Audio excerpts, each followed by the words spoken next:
Hi everybody, welcome back. Today is secret number 11. I hope that by now you have your book, okay? Because there are some parts we will not have time to read. So today we're going to talk about a specific topic that may not be everybody's favorite, but it is necessary that we talk about this, okay? So if you could, let's read a little bit page 51, secret number 11, and then we'll comment on this, okay? It says, the title is Tock Goes Your Biological Clock. So the author goes on saying, there is a very important subject which may sound like a taboo subject. I know that this subject is polemic and many of you may disagree with my opinion. However, if you put your emotions aside, you will understand. Now, you have noticed by now, especially if you are a Christian, that many times you have to put your emotions to the side and so that you can understand certain things that God is teaching you. Many things that are very common sense, many things that people say, oh, this is a Christian thing. No, it's not just a Christian thing. Sometimes it's like the theory, what you sow is what you will reap.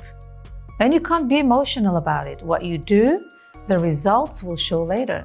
So obviously the Word of God talks about that as well, but this is something that many people know. We don't have to be a Christian to know this, right? So I really appeal to you now, before we carry on, that you set your emotions aside and think, okay? Reason while you listen to this today. Then it says, the other day, I needed to go to the doctor. When I arrived there, he started asking routine questions. So the author is saying she went to the doctor, and the doctor goes on asking, how old are you? 37 years old. Do you smoke? No. Do you drink? No. Do you do drugs? No. Do you have children? No. My husband and I chose not to have children. You should have seen the doctor's face. He started asking me more questions concerning this topic, and he even looked amused. He couldn't understand my decision. But he's not the only one. Now, let's stop here. Isn't that interesting? And this happens to me as well. I'm past my 40s, and when I go to the doctor for routine checks or whatever, they always ask these questions. Do you do drugs? It's interesting that if I were to say, yes, I do drugs, I'm pretty much sure that it wouldn't, create an impact as much as me saying I don't have children. What? Isn't that interesting? Somehow we get this reaction a lot. Us pastors' wives who don't have children, we get this reaction a lot. It's as if you were doing drugs, but it's the other way around. What? You don't have children? But if you were to say you do drugs, it would be just, oh, okay. Do you drink as well? Isn't that interesting? But why are we talking about this today? Because I don't know how old you are, but this is very common among women. And this is a book club for women, okay? We are not attacking women. I'm a woman. And many of the things that are written in this book, I've been through some of these things. Maybe you have gone through other things I haven't, but I'm pretty sure this will help, okay? So this is not an attack to women, but it's if anything, it's to empower women the right way, which is here, to think and not just to follow something, okay? Like they do out there. Oh, we follow this, but they don't really understand why they do what they do sometimes. So how many times a single woman sees that the clock is ticking, the biological clock. Oh, I'm getting older. Oh, I'm expected because of my culture by this age to have had children and be married and this and that. So today we're going to focus on the side of the children, the actual situation of not having children. How many, resort to other solutions to have children, knowing that they don't have a stable relationship. So they will go on to, do all sorts. They go to the doctor. They just want to be a mother. But think with me. Isn't that a selfish decision? How can you want to have a baby if you don't have a family, a complete family? And I know that people out there say, I will be the family. You can't be a father. You can only be who you are, what you were born to be, a woman, a wife, a mother. A mother does much for her child. She's a very, very important person in a child's life. But a father has a very specific role that no one can replace. Can you make it better? Yes, but can you replace a father 100%? No, you can't. Can a child survive without a father? Yes, she can. But will the child have traumas? And will the child feel abandoned or unloved or undesired every time Father's Day comes up? Or, think about yourself. How did you grow up? Did you have a father in your life? So, we can't think only about our plans. A child is not something you tick off your list, your bucket list, like they say. A child is a human being. A child is the future of our society. So look around you. Surely you know many people who don't have a father.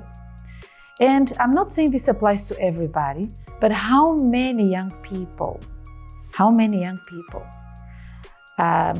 go into drugs, rebellious behavior at school and everything, they start stealing, they enter gangs, because, in gangs, the gang culture, I don't know much about.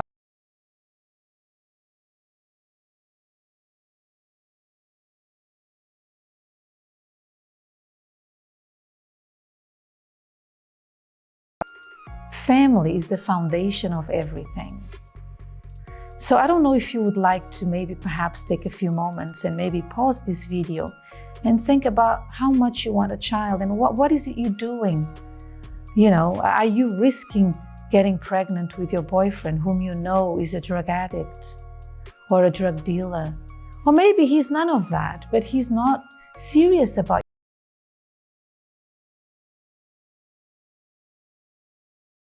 of what you read out there, because of what you hear. You think to yourself, well, at least I'll have a baby. Like I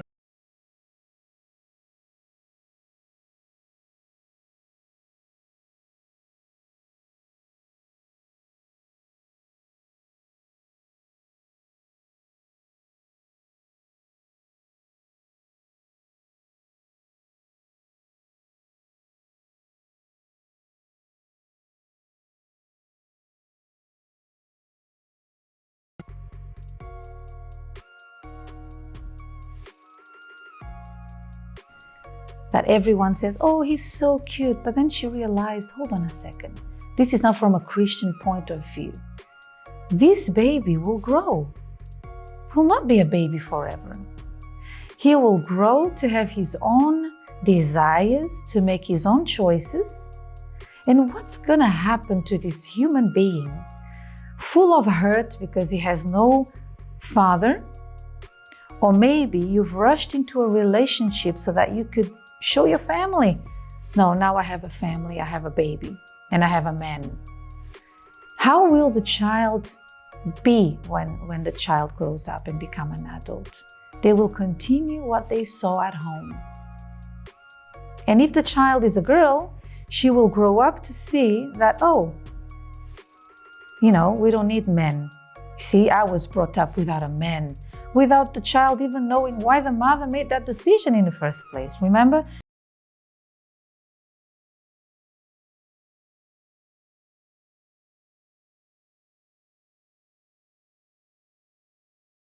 The natural reaction is that they will do what they saw growing up.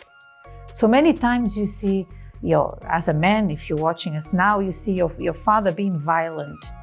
You always maybe think to yourself, I will never be like him. But when you grow up, you will start noticing that you act just like your father, because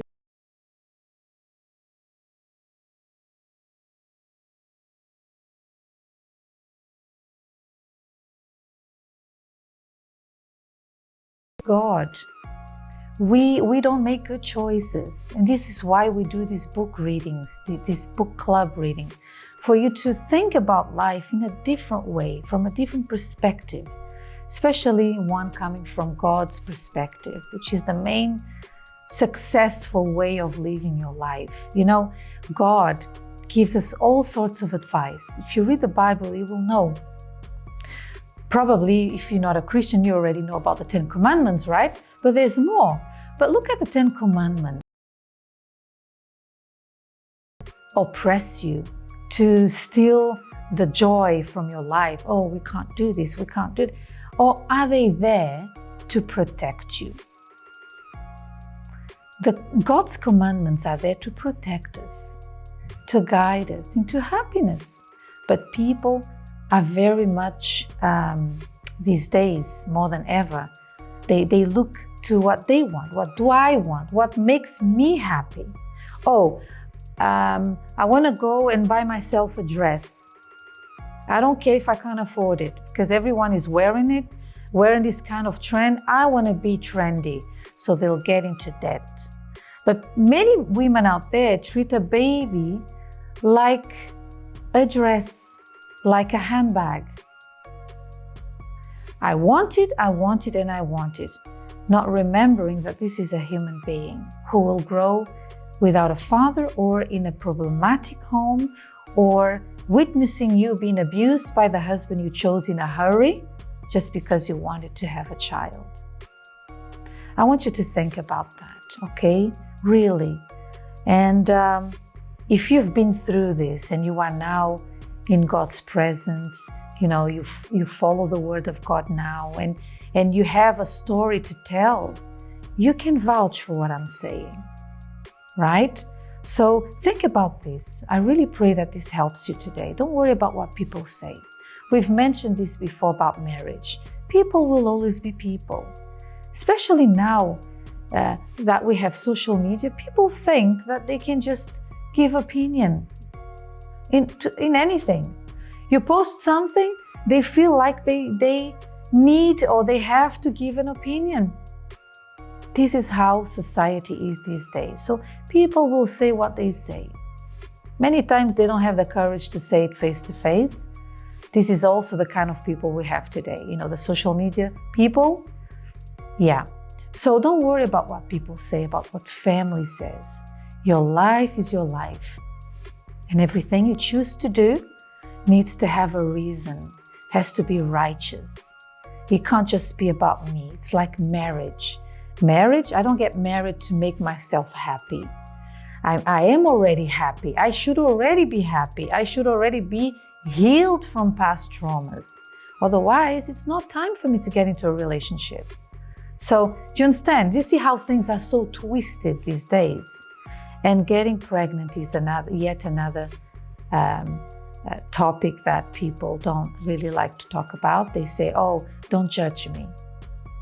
Right, we don't judge you, but your child will judge you when she grows up, because she will ask you questions, you know. And as a child grows, she can see that the mother is terribly treated by her partner.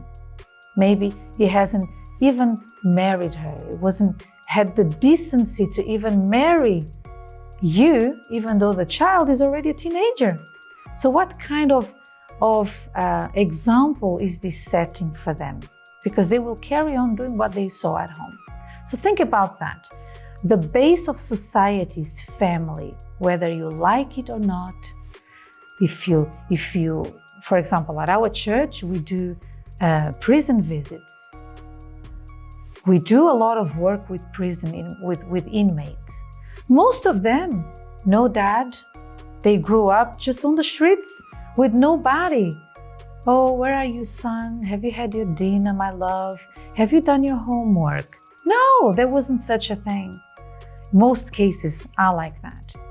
And if you visit inmates with us, if you are part of our ROD group, you know that this is true.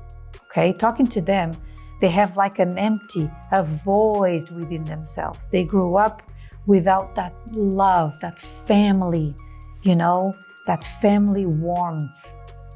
if I can say so. So think about this. If you have any questions, if you are feeling pressured by family or whatever to get pregnant, to move on and have a family, come and talk to your pastor. Come and talk to us. We will help you make the right decisions based on the Word of God, not on what we think. Okay? That's all for now. Remember to have a look at the task of today, which is just like 2 lines. Look what it says. Think it over with no emotions involved. Perhaps it's what you need to hear. All right? See you next time. God bless you. Bye-bye.